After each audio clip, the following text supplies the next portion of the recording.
இன்றைக்கி நம்ம என்ன பார்க்க போகிறோன்னா மட்டன் பிரியாணி தான் பார்க்க போகிறோம். 1.5 kg கறி எடுத்திருக்கோம். அதுக்கப்புறம் இதில் 4 டேபிள் ஸ்பூன் சக்தி மிளகாய் தூள் போட்டிருக்கோம், 1 டேபிள் ஸ்பூன் உப்பு, 1 டேபிள் ஸ்பூன் மஞ்சத்தூள் போட்டிருக்கோம். தேவைக்கு உப்பு லாஸ்ட்டில் போட்டுக்கலாம். அதை குக்கரில் போட்டு முதல்ல வேக வச்சுட்டு பக்கத்தில் பிரியாணிக்கு தேவையான வெங்காயம் எடுத்துருக்கோம். 1.5 கிலோ போட்டு சாப்பரில் போட்டு நல்லா ஃபைனாக சாப் பண்ணி எடுத்துக்கோங்க. ஃபுல்லாக சாப் பண்ணி முடிச்சாச்சு. இப்போ தக்காளி இது தேவையான அளவு 3/4 கிலோ எடுத்துருக்கோம். அதையும் குட்டி குட்டியாக கட் பண்ணி எடுத்துக்கலாம். கொத்தமல்லி, புதினா 1 கட்டு, கொத்தமல்லி 1/2 கட்டு எடுத்துருக்கோம். இந்தியா கேட் பாஸ்மதி ரைஸ், இது 1 பேக்கெட் அப்படியே முழுசாக போட்டாச்சு. அதில் இன்னொரு 1/2 பேக்கெட் போடுவோம். அடுத்தது இந்த கிண்ணம் தான் அளவு தண்ணி.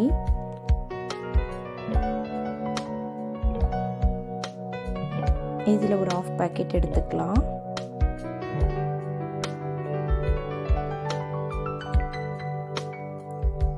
அதுக்கு நடுவில் சட்டி அடுப்பில் வச்சுட்டு எண்ணெயை ஊற்றிக்கலாம். எண்ணெய் நாங்கள் 400 ml ஊற்றிருக்கோம். நெய் 200 ml நெய் ஊற்றிருக்கோம். பட்டை, ஏலக்காய், ஸ்டார் பூ போட்டிருக்கு அதில். அப்புறம் வெங்காயத்தை கொட்டிக்கலாம். வெங்காயம் நல்லா கோல்டு ப்ரௌனிஷாக வர்ற வரைக்கும் நல்லா வதங்கட்டும். அப்புறம் பச்சை மிளகாவையும் இதிலே சேர்த்துக்கலாம். சேர்த்துட்டு இதையும் நல்லா வதக்கி விட்டுடலாம். இப்போ அரிசி எடுத்து வச்சிருக்கோம்ல, 1.5 கிலோ அரிசி இதை ஊற வச்சிடலாம். அதுக்குள்ளே அங்கே கறி விசில் வச்சுருக்கோம், அது ரெடி ஆகிடும். கறி 5 விசில் வச்சுருக்கோம். இப்போ இங்கே கோல்டன் ப்ரௌனாக ரெடி ஆகிடுச்சு. நல்லா ஒரு தடவை கிளறி விட்டுட்டு இப்போ நம்ம அங்கே விசில் போட்டு வச்சிருந்த கறி எடுத்து, வெறும் கறி மட்டும்தான் எடுத்து போடணும். கறி 1.5 கிலோ எடுத்து போட்டுட்டு நல்லா வதக்கி விட்டுடணும். அங்கே அரிசி ஊற வச்சிருக்கோம்.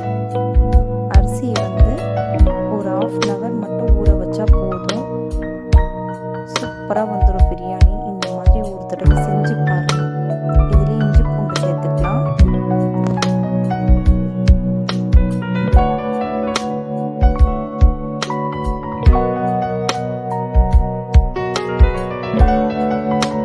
நல்லா வதக்கி விடணும். இஞ்சி பூண்டு போட்டுட்டு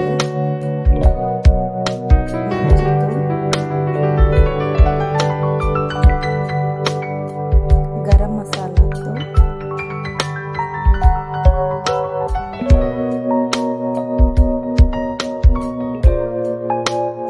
ரெண்டும் போட்டு நல்லா வதக்கி விட்டுக்கோங்க.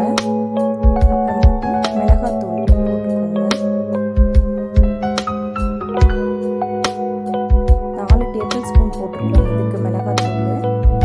இதுக்கு மேலே தக்காளி சேர்த்துக்கோங்க. தக்காளியும் சேர்த்துட்டு நல்லா வதக்கி விட்டுடுங்க. ஃபஸ்ட்டே தக்காளி சேர்த்துடாதீங்க, சலசலன்னு ஆயிடும். லாஸ்ட்டில் தக்காளி சேர்த்து நல்லா வதக்கி விட்டுக்கோங்க. இப்போ தேவையான அளவு கல்லுப்பு போடுங்க. கல்லுப்பு தான் சாப்பாடுக்கு டேஸ்ட் கொடுக்கும். லாஸ்ட்டாக தயிர் ஊற்றிக்கோங்க. கொத்தமல்லி, புதினா எல்லாம் கட் பண்ணி சின்ன சின்னதாக கட் பண்ணி வச்சுருந்தது எல்லாம் இதில் சேர்த்துக்கலாம். நல்லா கிளறிட்டு லெமன் ஊற்றணும். இன்னும் லெமன் பேலன்ஸ் இருக்குது. இங்கே அங்கே வேக வச்சு வச்சுருந்தோம்ல, அந்த தண்ணியும் இதிலே ஊற்றி நல்லா வேக வச்சிடலாம். ஏற்கனவே கறி அரைவாசி வெந்துருச்சு. இப்போ தம் போடணுன்றதுனால இப்போ ஒரு அரைவாசி வேக வச்சுக்கணும். நல்லா முழுசாக வெந்துடும். இதுக்கு நடுவில் தண்ணி அளந்து இந்த குக்கர்லேயே வச்சுருக்கோம். 1க்கு 1.5 ஊற்றிக்கோங்க தண்ணி. இங்கே நல்லா இப்போ வெந்துருச்சு. நல்லா வெந்துருச்சு இப்போ கறி. இப்போ நம்ம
அரிசி போட்டுட்டு ஒரு தடவை நல்லா கிளறி விட்டுடணும்.